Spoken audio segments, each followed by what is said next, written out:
யார் புருஷன்? பொண்டாட்டிய வாழ்க்கையில பாதியும் மனசுல பாதியும் நினைக்கிறவன் தான் புருஷன்.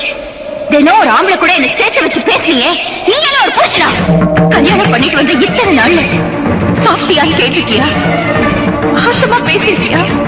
இல்ல ஆசைப்பட்டதை வாங்கிதான் கொடுத்திருக்கியா? ஆபீஸ்ல இருந்து வரும்போது பொண்டாட்டி பூ வச்சு புருஷனை எதிர்பார்க்கறத பார்த்து சந்தோஷப்படுற ஆம்பளை நான் பார்த்திருக்கேன். யாருக்கா காத்துட்டு சந்தேகப்படுறியே, நீ எல்லாம் ஒரு புருஷனா? குறைத்தீக்கணும்னு கோயிலுக்கு போனா அந்த சாமி மேலேயே சந்தேகப்படுறவனையும் புருஷன் சொல்லக்கூடாது. அடிப்பாரு, எங்க மேலேயே பழி போடுறியே? பெத்த பொண்ணு மாதிரி பாத்துக்கிட்டோமே. அதனாலதான் இவன் மேல ஆசிட் ஊத்த வரும்போது பாத்துட்டு இருந்தீங்களா? புருஷன் குடிக்காரனா இருந்தா தெரிஞ்சிருவாங்கிற நம்பிக்கையில வாழ, நோயாளியா இருந்தா அவனை குணப்படுத்துற சாமின்னு எப்படியோ வேண்டிக்கலாம்.